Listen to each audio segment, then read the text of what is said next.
జగదేక వీరుడైనటువంటి అర్జునుడికి జగద్గురు అయినటువంటి శ్రీకృష్ణ పరమాత్మల వారి పాదపద్మాలకు నమస్కారం.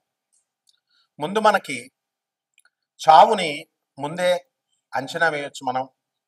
అలాగే మనకి చావు కూడా సిగ్నల్ ఇస్తుంది. దాన్ని మనం గ్రహించగలిగేటటువంటి కెపాసిటీ మనం పెంచుకోవాలి. దానికోసమే ఈ మెడిటేషన్లు, ఈ పూజలు, పునస్కారాలన్నీ. ఇప్పుడు ఒక వ్యక్తి ఉంటాడు, తెగ పూజలు చేస్తున్నాడు, మోక్షం వచ్చేస్తుంది అంటారు. మోక్షం ఏంటి? మోక్షం ఏంటి? దాని డెఫినేషన్ ఏంటి అసలు? స్వామీజీలందరూ వెళ్ళి నాకు ఇల్లు కావాలని అడిగామనుకో, వాళ్ళు ఏమంటారు? వాడు ఇల్లులు కట్టుకుంటాడు. మంత్రగాళ్ళు వీళ్ళు వాళ్ళ ఇల్లులు కట్టుకుంటారు, కానీ మీకు ఇల్లునిచ్చే కెపాసిటీ వాళ్ళకు ఉంటుందా? ఉండదు. అందువలన వాళ్ళు ఏం చేస్తారంటే టాపిక్ని డైవర్ట్ చేయడం కోసం పరమాత్మ ఉన్నాడు, మోక్షం కోసం సాధన చేయి, ఇలా డైవర్ట్ చేస్తారు. కాబట్టి మనము జన్మ ఎత్తిన తర్వాత మనకి ఆటోమేటిక్గా మన సాధన మనకి తెలుసు. అదే రమణ మహర్షుల వారు చెప్తారు.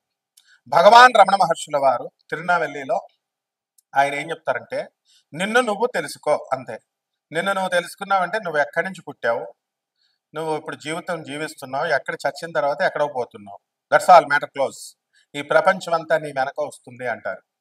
ఆయన 5వ క్లాస్ చదువుకున్నాడు, అందగాడు కాదు. అయినా సరే ఇప్పటికి కూడా కొన్ని లక్షల మంది విదేశీ భక్తులతో సహా ఎందుకు వెళ్తున్నారు అరుణాచలం? మన భగవాన్ రమణ మహర్షుల వారి దర్శనం కోసం. నిజమైన యోగులు ఇలా చెప్తారనమాట. మిగతా వాళ్ళంతా డూప్లికేట్ బాబాలు, డూప్లికేట్ స్వామీజీలు, డూప్లికేట్ మంత్రగాళ్ళు.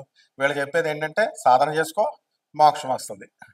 ఎవడకి కావాలి నీ మోక్షం? ఎవడకి కావాలి నీ సాధన అని అడిగేటటువంటి దమ్ము, ధైర్యం, వివేకత ఈ చెత్త ప్రజలకు ఉండదన్నమాట.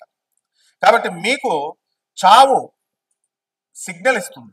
అది పురాణాల్లో చెప్పబడింది. ఏ అధ్యాయాల్లో, ఎక్కడ, ఏ పురాణంలో ఉందో కావలసినటువంటి వాడిని నన్ను అడగొచ్చు, నిర్మోహడంగా చెప్తాను. తల్లిదండ్రులకి దూరంగా వెళ్ళిపోతున్నారనుకో, వాళ్ళకి చావు అతి త్వరలో ఉంది అని అర్థం. అంటే పిల్లల్ని బాగా, అంటే అందరూ చూసుకుంటారు, విపరీతంగా చూసుకుంటారు, చూసావు చాలా మంది బాగా అని. అటువంటి వాళ్ళకి చావు దగ్గరగా ఉంది అన్నది ఒక సిగ్నల్. ఎందువలన? Too much is too bad అన్నారు. ఈ ఎక్కువ ఎవరైతే అటాచ్ అయి ఉంటారో వాళ్ళకి దీపం ఉంటుంది చూసారా, ఆరిపోయే ముందు దీపం చాలా పెద్దగా వెలుగుతుంది అనమాట, ఎక్కువ వెలుగునిస్తుంది, టపక్మని ఆరిపోతుంది. అంటే మళ్ళీ నేను రాలేను, మళ్ళీ నేను భార్యా పిల్లలు చూడలేను అని ఎన్నో రోజుల చచ్చిపోయిన తర్వాత ఆ చూపించే ప్రేమ ఇప్పుడు చూపించేస్తాడు భార్యా పిల్లల మీద. అలాగే తల్లిదండ్రులకు దూరంగా ఎందుకు వెళ్తాడంటే, చిన్న పిల్లాడిని మనం కనుక చూసుకున్నట్లయితే ఆ పిల్లోడిని వదిలి, తల్లిని వదిలి ఆ పిల్లోడు ఉండలేడు చిన్నప్పుడు. మన అందరం కూడా అలా ఒక 2-3 ఇయర్స్ ఉండలేము. ఆ తర్వాత ఏం చేస్తాం? స్లోగా డిటాచ్మెంట్ స్టార్ట్ అవుతుంది. పెళ్ళి అయ్యేసరికి తల్లిదండ్రులను మనం మర్చిపోతూ స్లోగా వస్తాం. అండ్ వెన్ మన మరణం దగ్గరికి వచ్చినప్పుడు తల్లిదండ్రులను దూరంగా వదిలేస్తాం. ఎందుకంటే అది తట్టుకోలేనటువంటిది తల్లి ఒకటి. అలాగే మన తల్లికి కనుక ఎవరికైనా సరే అనారోగ్యం చేస్తే ఇమీడియట్ మనం క్యాచ్ చేయగలుగుతాం. ఒక 4 రోజుల తర్వాత మనం మంచాన పడతాం. అలాగే నల్ల కాకి ఎవరింటి మీదకైనా ఎక్కువ సార్లు గోడ మీద వచ్చి వాళ్తున్నా, అరుస్తున్నా కంటిన్యూస్గా, ఖచ్చితంగా మనకి చావు దగ్గరికి వచ్చినట్టే లెక్క. అలాగే శని ప్రేతాత్మ, ఈ యొక్క ఈ ఆత్మలన్నీ కూడా పితృదేవత అనమాట ఈ యొక్క కాకి. అలాగే గొడ్లగోప ఇంట్లోకి వచ్చింది అనుకోండి, గ్యారంటీగా ఇంటి యజమాని మీరే పోతారు, మెయిన్ పర్సన్ పోతాడు, సంపాదించేవాడు పోతాడు. అది గొడ్లగోప వస్తే. అలాగే తీతువు పిట్ట అడిస్తే ఫ్యామిలీ పోతారు. యాక్సిడెంట్లో చూడండి, చాలాసార్లు ఒక పెళ్లికి వెళుతూ యాక్సిడెంట్ అవుతుంది. అందుకని మనం చాలా పెద్ద గొప్పోళ్ళుగా, చాలా ధైర్యస్తులుగా, మనమే చాలా మేధావులుగా ఫీల్ అయిపోతుంటాం. గట్టిగా జ్వరం వస్తే అమ్మే అంటాం ఒక 10 నిమిషాలకే. అదే మంచి బలంగా ఉంటే దేవుడున్నాడా ఏంటండి. మొన్న ఈ మధ్యన కర్ణాటక చెందినటువంటి ఒక వ్యక్తి గురించి, అరే మంత్రాలు లేవు, గింత్రాలు లేవు, భాగేశ్వర్ ధామ్ అని ఒకటి ఉంటుంది, కరోలీ సర్కార్ అని ఉంటాడు. వాడికి బుద్ధి లేదు, చీఫ్ మినిస్టర్లకు బుద్ధి లేదు, ముందు ఎమ్మెల్యేలకు బుద్ధి లేదు, ఎంపీలకు బుద్ధి లేదు. వీళ్ళంతా దేవుడిని వదిలేసి వీళ్ళ దగ్గరికి వెళ్తున్నారనమాట. వీళ్ళే దేవుళ్ళని వీళ్ళ ప్రచారం చేయడం వల్ల, వీళ్ళ దగ్గరికి వెళ్ళడం వల్ల వాళ్ళు నిజంగా దేవుళ్ళ ఫీల్ అయిపోతున్నారు.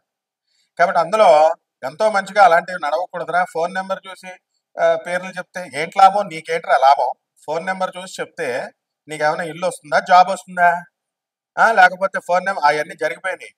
ఫోన్ నెంబర్ ఇచ్చిన తర్వాత ఆధార్ కార్డుని తీసుకుంటారు వాళ్ళు అనఫిషియల్గా.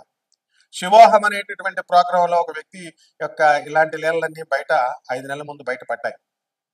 5 నెలలే జాగింది వాళ్ళ వ్యాపారం. ఫోన్ నెంబర్ చూసి చెప్పేస్తాడు, పేర్లు, ఫ్యామిలీ మెంబర్స్ ఇవన్నీ కూడా ఆధార్ కార్డులో ఉన్నవన్నీ. There will be a network. కాబట్టి బాగేశ్వర ధామ్లో ఒకడు ఉంటాడు. వాడు వీళ్ళందరికీ ఏంటంటే చదువులు తక్కువ, అడావిడ ఎక్కువ.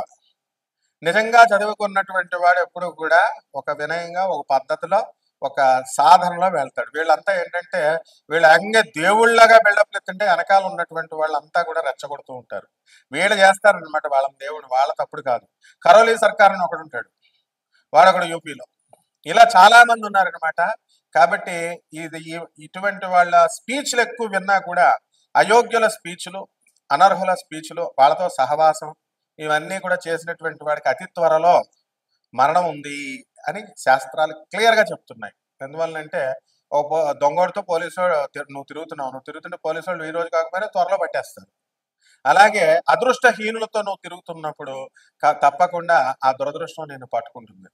అయోగ్యులు, అశాస్త్రీయ విధానంతో, తర్వాత ఈ యొక్క అవైదిక విధానాలతో ఎవరైతే ప్రచారం చేస్తుంటారో వాళ్ళకి ప్రోత్సహించినటువంటి వాళ్ళు, వాళ్ళతో తిరుగుతున్నటువంటి వాళ్ళు, వీళ్ళందరికీ మృత్యువు దగ్గరగా ఉంది అని. మృత్యు వచ్చిన తర్వాత అర్థమవుతుంది, ముందేమో అర్థం అవుతుంది. మంచిలు చెప్పే వాళ్ళకి ఏమీ కాదు. కాబట్టి ఈ తీతూ పిట్ట అర్జునుడే స్వయంగా చెప్తాడు, కృష్ణ ఈ రోజున తీతూ పిట్ట కనబడింది అంటే ఆ రోజే ఉప పాండవులందరినీ చెప్పేస్తారనమాట. ఎవరు? అశ్వత్థామ. ఈ విధంగా మనకి ఈ కొన్ని చిహ్నాలు ఉన్నాయి. మరి అవన్నీ కూడా తెలుసుకోవాలి అంటే వినయం ఉండాలా. మీకు ఏమైనా అచ్చున్నామండి మేము చెప్పడానికి?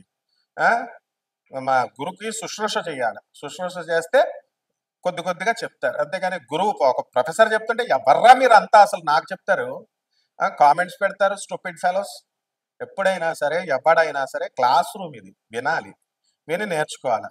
లేకపోతే మృత్యువు కబలంలోకి వెళ్ళిపోతాం అంతే. మృత్యువు యొక్క కబలంలోకి వెళ్ళిపోయినప్పుడు, ఆ ముఖంలోకి వెళ్ళిపోయినప్పుడు నిన్ను రక్షించేవాడు గురువు.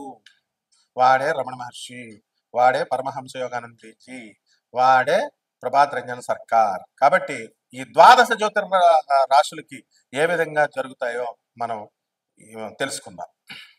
కన్యారాశి. ఈ కన్యారాశి వారికి మరి వృత్తి, వ్యాపార, ఉద్యోగ విషయాల్లో రాణింపు కనబడుతోంది. భాగ్యంలో ఉన్నటువంటి గురుడు దశమంలోకి వస్తున్నాడు. ధార్మికమైనటువంటి ఆచారాల్లో కనబడతాయి. ఈ గురుడు పోతూ పోతూ మనకి ఒక మహా మేలు చేస్తాడు. ఏమిటిరా మేలు అంటే మీకు ఒక మంచి స్నేహితుడిని ఇస్తాడు. ఆ తర్వాత ఈ కన్యారాశి వాళ్ళంతా కూడా ఆడవాళ్ళు, ముఖ్యంగా అత్తగారుల్ని, ఆడపడుషుల్ని ఓ పక్క తిట్టుకుంటూ ఉంటారు, మళ్ళీ ఓ పక్క వాళ్ళతో కలిసి ట్రావెల్ చేస్తూ ఉంటారు.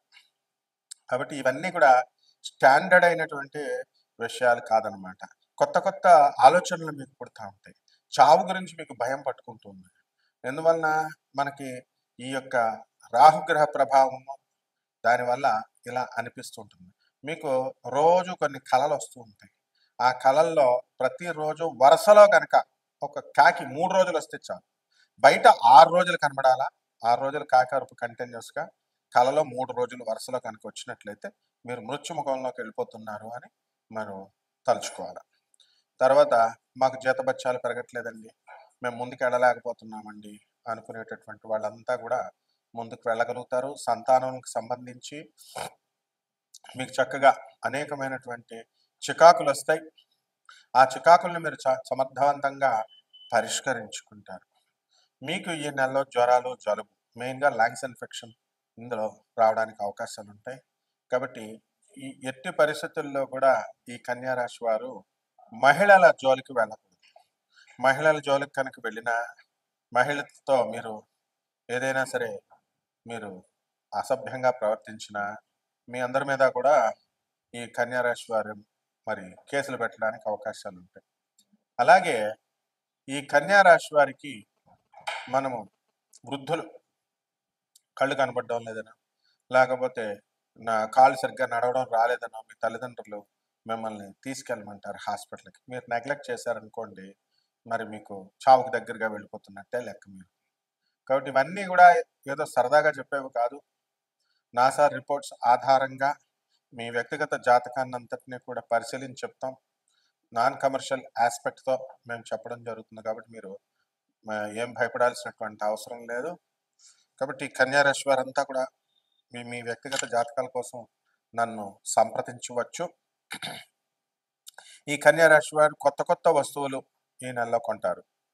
ఇల్లు లేనటువంటి వాళ్ళు ఇల్లు కొంటారు, స్థలాలు లేనటువంటి వాళ్ళు స్థలాలు కొంటారు.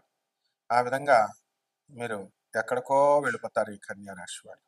కొత్త కొత్త పరిచయాలు, కొత్త కొత్త ఫోన్లు, ఇలా రకరకాలుగా. కాబట్టి కోర్టు కేసుల్లో ఉన్నటువంటి కన్యా రాశి వాళ్ళు ఎవరైతే ఉన్నారో అటువంటి వాళ్ళ కేసులన్నీ కూడా మీకు ఒక దారికి వస్తాయి.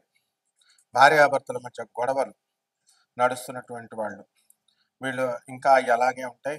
వేరే గదిలో మీరు, ఇంకొక గదిలో వాళ్ళు, ఈ రకంగా ఉంటారు. కాబట్టి ఈ యొక్క కన్యా రాశి వారికి జన్మంలో కేతువు, ఆ తర్వాత వ్యయస్థితిగతుడైనటువంటి కేతువు మీకు అనేకమైనటువంటి మార్పులు తీసుకొస్తాయి. విదేశాల్లో మీకు చక్కటి స్థానాన్ని కల్పిస్తాయి. భూత ప్రేత పిశాచాల పట్ల కాస్త భయము, మరి చక్కగా ముందుకు వెళ్తారు. నరదృష్టి, నరఘోల ఇవన్నీ కూడా మాకు తగిలాయేమో అనేటటువంటి భావనతో మీరు ఉంటారు. అవన్నీ మీకు ఏది భావన వస్తే అది కరెక్ట్ అనమాట. అందులో ఏ విధమైన డౌట్ లేదు. ఈ కన్యా రాశి వారికి చక్కగా మనకి పరిహారాలు ఏం చేసుకోవాలండి అని అంటే, ఈ కన్యా రాశి వారికి మనకి రాహు జపం చేసుకోండి, రాహు స్తోత్రాలు చదువుకోండి. రాహుకి కిలోంపావు మినుముల్ని, ఆవుపేడ రంగు ఉన్నటువంటి వస్తువుల్ని ఇచ్చి పేద బ్రాహ్మణులకి మీరు చక్కగా శనివారం నాడు ఉదయం 8 గంటలకి దానం చేసుకోండి. అలాగే దశమహావిద్యల్లో ఒకటైనటువంటి బగళాముఖి అమ్మవారి యొక్క హోమాన్ని మీ ఇళ్లలో జరిపించుకోవడం ద్వారా అద్భుతంగా మీకు పనిచేస్తుంది. శుభమస్తు.